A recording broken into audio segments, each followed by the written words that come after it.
Yes, well, look at me, please, for a moment. Okay. Look, yes, like this. Excuse me, please, I move this.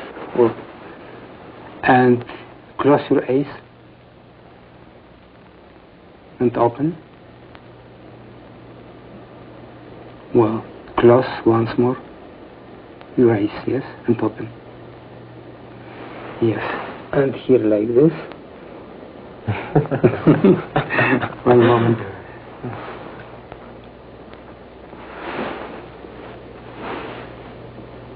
First here is very positive and trembling of eyelids. Well, like this. Please, excuse me, please.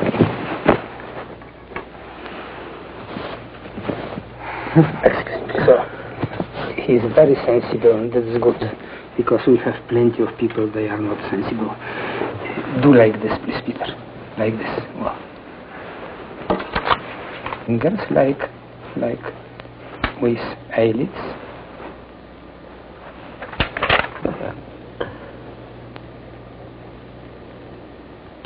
This is 22 for 15 seconds. This means 88 for a minute. Could you close your eyes, yes, please?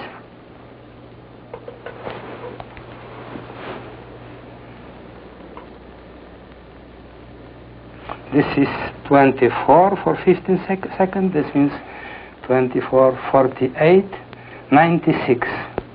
After pressing of eyelids.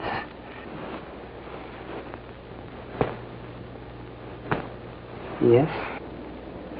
This means, in summary, very clear overexcitability, sensitivity, even cutaneous, excitability of his heart functioning, and, well,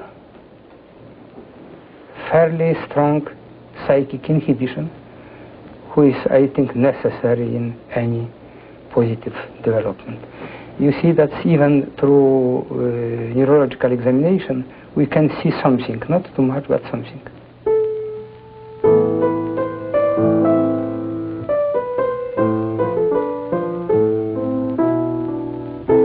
Suffering, aloneness, self-doubt, sadness, inner conflict. These are our feelings that we have not learned to live with, that we have failed to appreciate, that we reject as destructive and completely negative. But in fact, they are symptoms of an expanding consciousness. Dr. Kazimierz Dąbrowski has spent 45 years piecing together the complete picture of the growth of the human psyche. From primitive integration at birth, the person with potential for development will experience growth as a loosening of his stable psychic structure, accompanied by symptoms of psychoneurosis. Reality becomes multi-leveled. The choices between higher and lower realms of behavior occupy our thought and mark us as human. Dbrowski calls this process positive disintegration. He declares that psychoneurosis is not an illness, and he insists that development does not come through psychotherapy, but that psychotherapy is automatic when the person is conscious of his development. In your concept of psychotherapy, you accept the presence of discomfort, pain, and anguish as part of the normal state. Yes. And you do not direct your effort to the abolition of these states of unrest. Dr. John Gibbs is Director of Clinical Services, Alberta Hospital, Ponoka. Characterized by a certain unrest, yes, with the discomfort that accompanies it. Clearly, this means I am against all the principle of elimination of symptoms. For me, this elimination means something surgical in psychiatry. We like very much to be based on, well, on science on concerned body, and we like to any extirpations, any eliminations. And I think that in psychiatry and in education and in development, any eliminations means mostly something negative and bad. Dbrowski was, of course, brought up in the Freudian school. He was a contemporary, I believe, of Jung's. Pauline Tippin is a social worker and counselor in Edmonton. Of psychoanalysis and so on under Steckel, I think it was, Steckel. And, but the difference between Dbrowski and Freud, I think, is tremendous. That whereas Freud would say, for instance, in terms of things like psychoneurosis, maybe guilt, let's get rid of that feeling of guilt. It's a nasty feeling. It's due to something in your childhood and so forth. We'll get rid of it. Problem solving, if you like. Dbrowski would say, let's look at it. Let's utilize it in the growth process. We always start off now in therapy from a very negative point of view, that here is a poor, suffering person with a lot of very undesirable behaviors.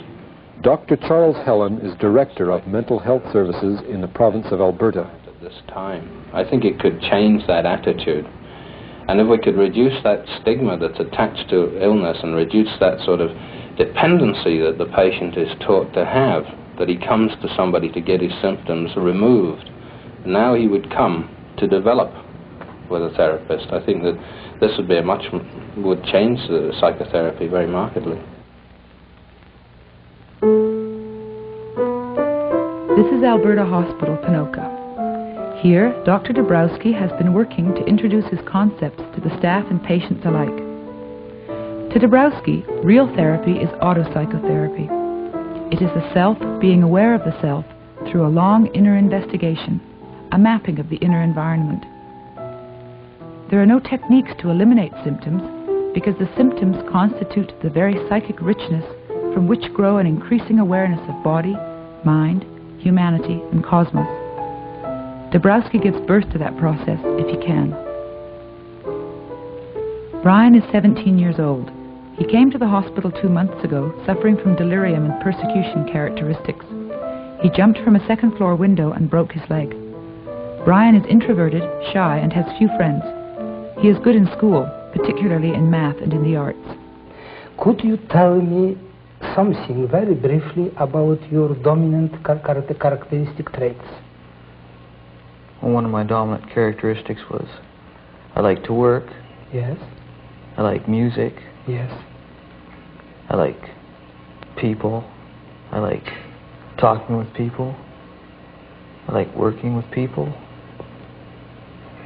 Now I always enjoyed it out on the farm. And tell me, are you timid? Yes. Yes. Well, could you describe me your attitude of timidity? Just that timid is being shy. Yes, yes. And you are shy. Yeah.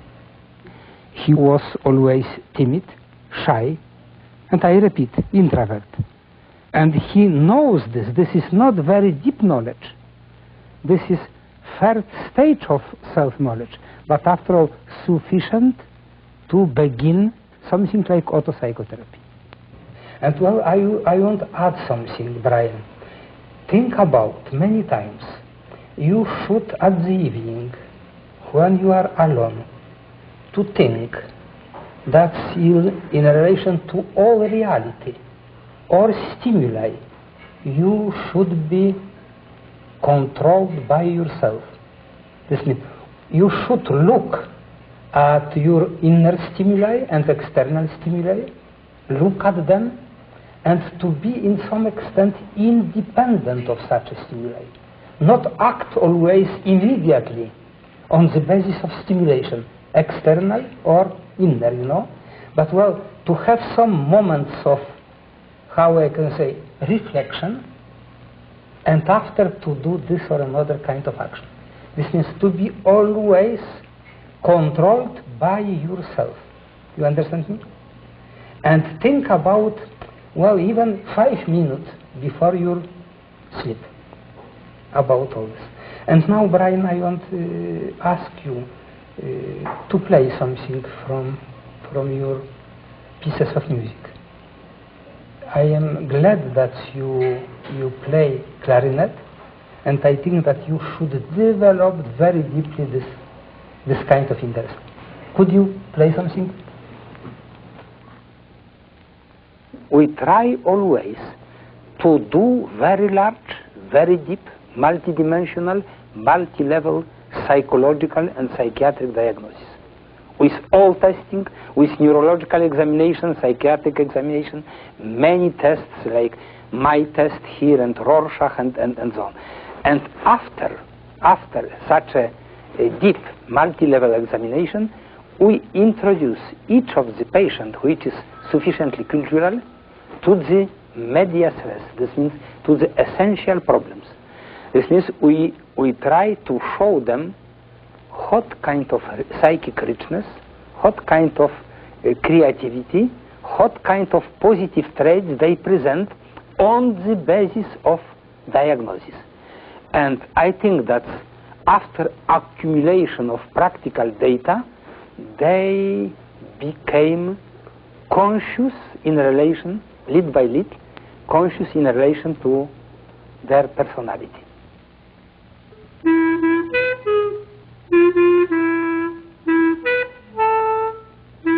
He talks about going to the highest, or, you know, join music or some other field that's real hard to get, that you really need to work at. We were working on music all the time that he was here. He's quite interested in music, and since I'm quite interested in music, he likes to hear music. The music kind of gives you a feeling of security. Or music makes you feel good. It helps clear up my mind. It just relaxes me, that's all.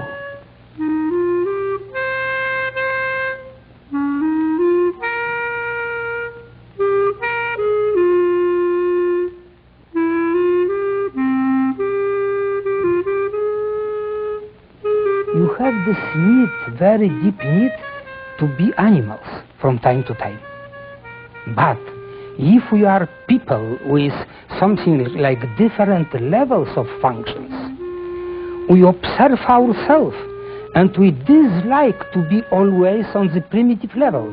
This means to be aggressive, to be completely egoistic, to be stupid, to be, well, subordinate, with tendency to subordinate others to our primitive instincts.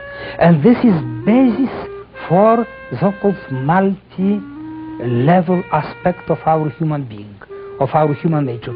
And you observe this multi-levelness in each human phenomena, this mixture of animality with higher human nature. And if you act as a highly developed human being, we will never go down towards the most primitive aspect of your life. Well, and perhaps last one, very brief.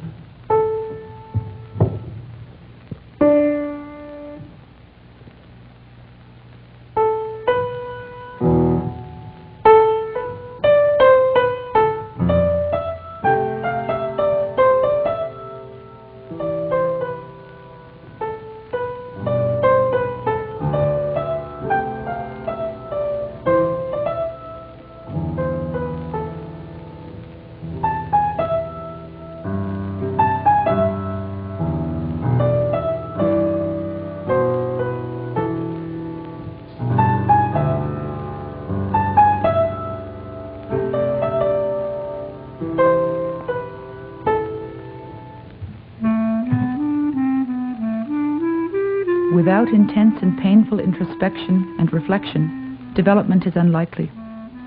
Psychoneurotic symptoms should be embraced and transformed into anxieties about human problems of an ever higher order.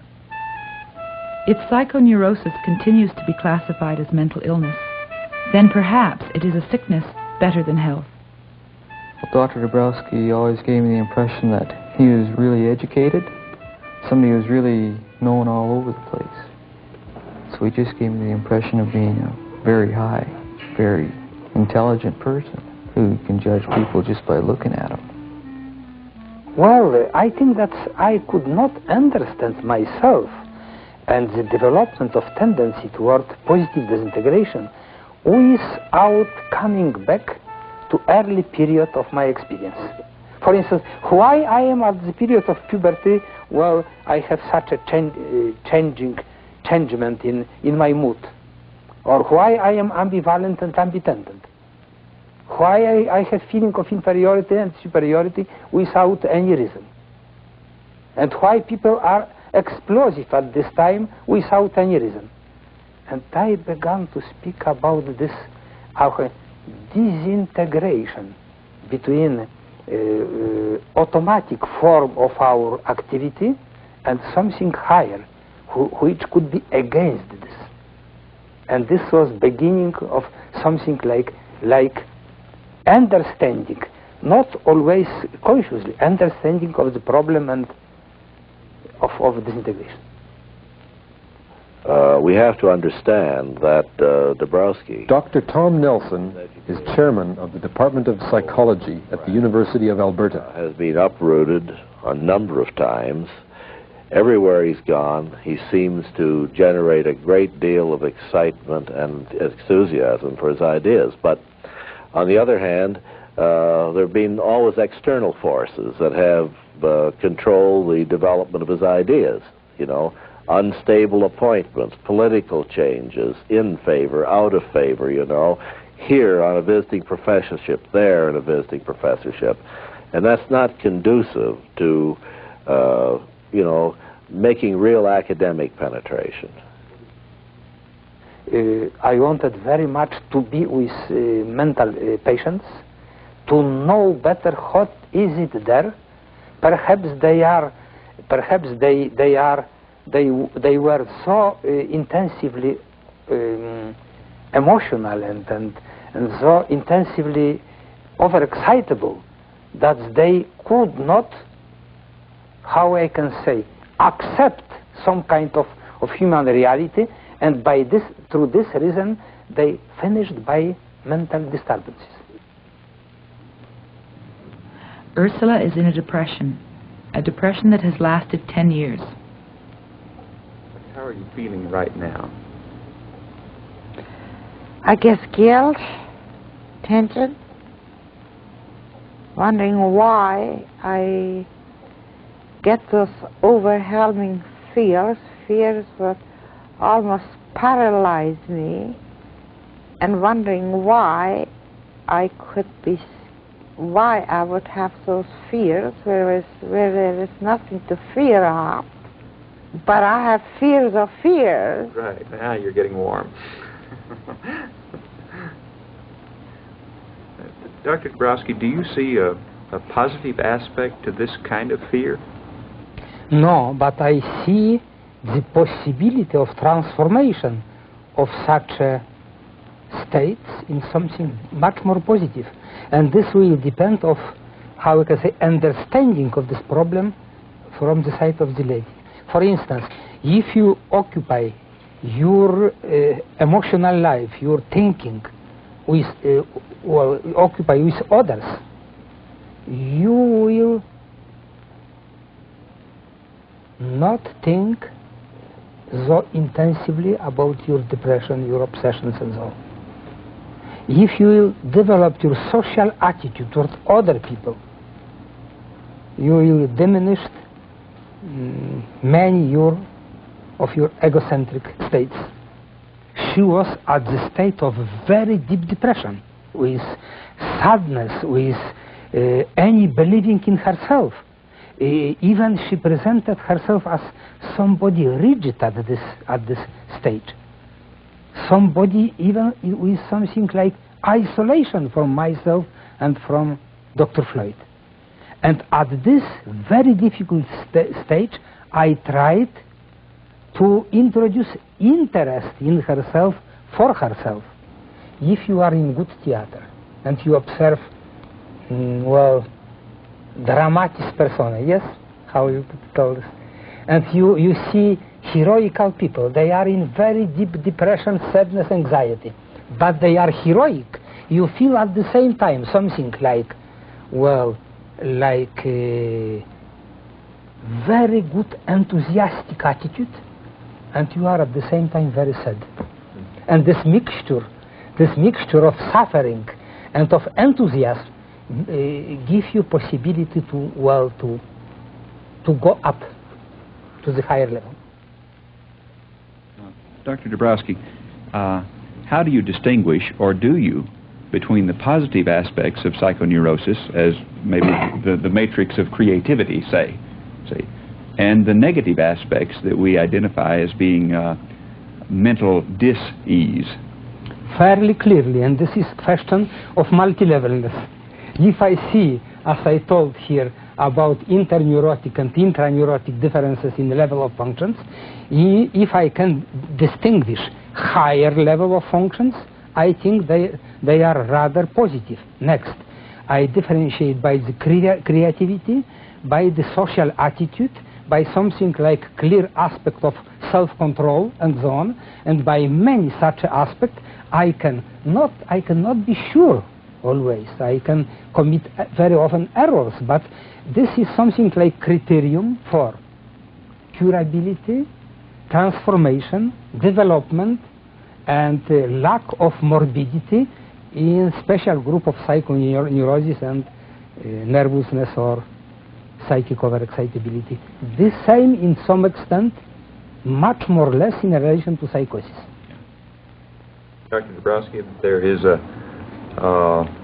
an inverse or direct relationship between depths of suffering and potential heights of joy? Surely. For this reason, I am not completely pessimist. Because, well, the suffering on the highest level will be always suffering. But at the same time, they will give something like enthusiastic factors, like something like understanding globally all other people, like hero in theater and so on. And such a suffering gives something like partial happiness. I've often thought if someone offered me a magical potion and said if I would give a pill to my children, they would live a life with no suffering, then I think that's the last thing in the world I would do, because their lives would be so insufferably shallow and hollow and flat and empty, like they would have no compassion, they would have no depth. You know. I am so happy to hear this. So it may be, Ursula, that so often what we see as the greatest curse that causes us the greatest suffering, if we look more deeply, it may be the greatest blessing, and the thing that adds a dimension of depth and a dimension of significance to our lives. She was rejecting herself, and she was rejecting the contact with us. And little by little you observe, I am sure, that she is going from one level to another. My question last time, I wasn't unable to answer you because I have had it blocked out of my mind. And now? At one time I was able to block things out of my mind. And now, madam? It came back. You asked me if I ever have been in contact with the supernatural. Yes. I have. Ah, well. And this was, in my opinion, very good, because you could observe her improvement, her better and better relation toward environment.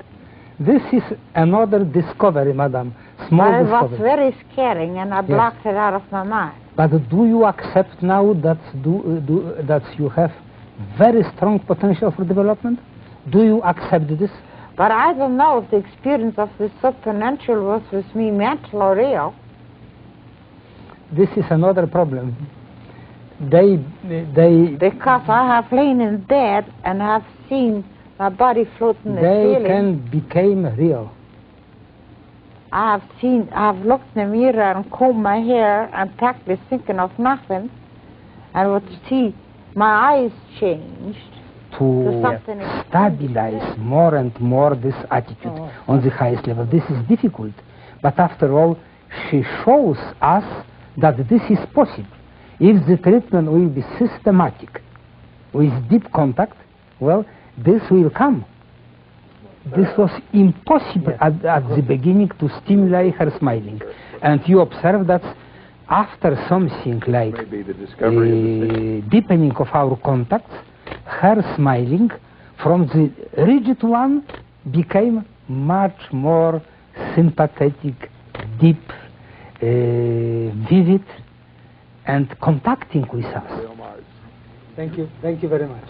You know that atmosphere here, and all our friends are terribly sympathetic and well, and create a beautiful atmosphere. In this picture, Ursula reveals her inner orientation. This is a smile born not of a need to impress an external world, but of a sympathy for the world rooted in her own experience. Similarly, each of us reveal to the world the degree to which we are authentic or inauthentic individuals. All our moods, and indeed our approach to life and stage of mental development, can be read in our faces and in our body posture and movement.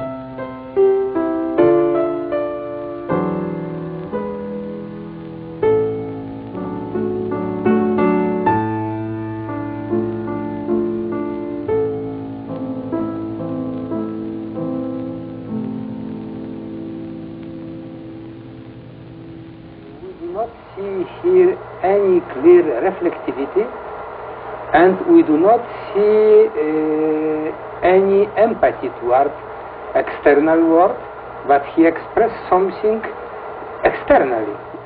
Dbrowski invites his clients to read people in his faces test. From a collection of photographs, the client chooses those he associates with.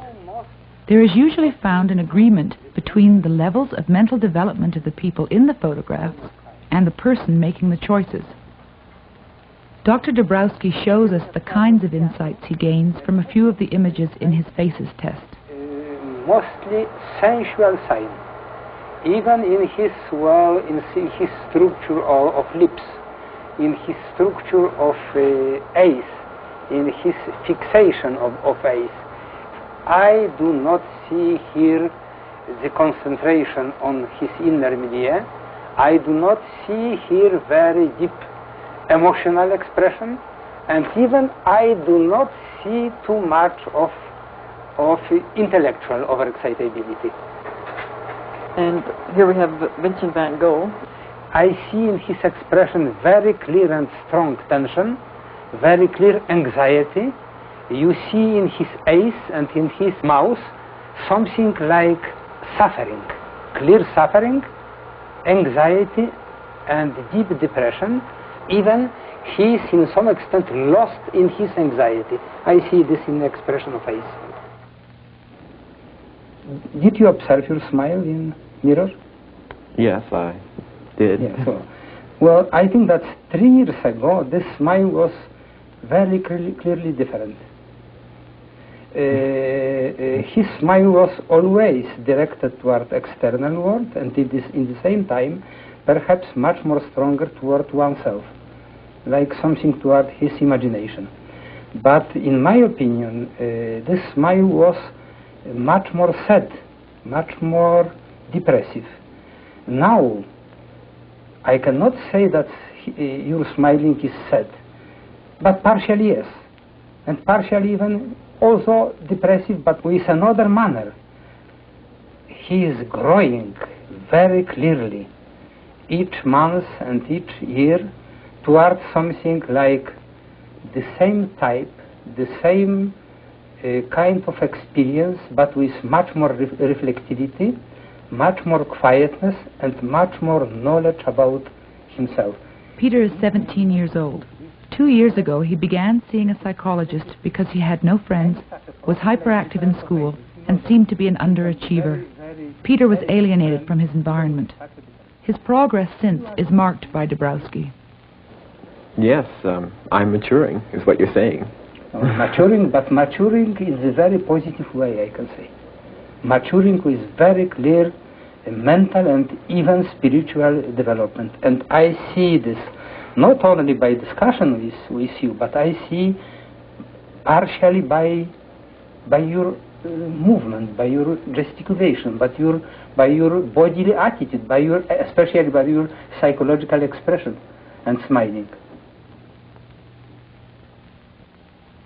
I risk here the affirmation. In my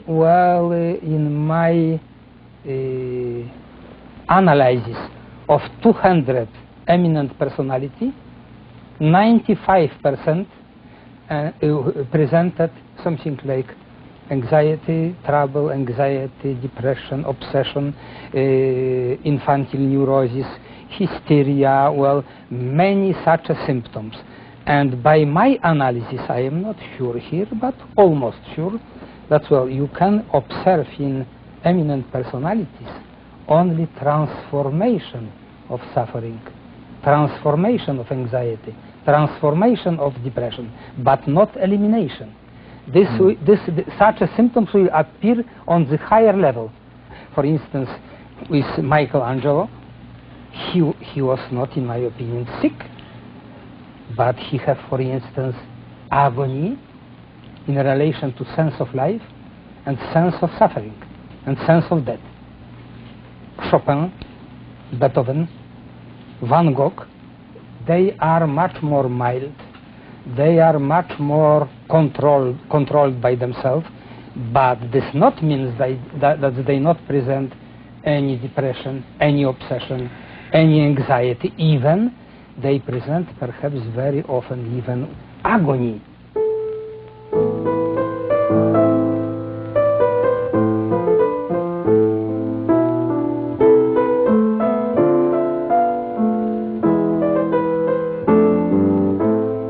Be greeted, Psychoneurotics, for you see sensitivity in the insensitivity of the world, uncertainty among the world's certainties.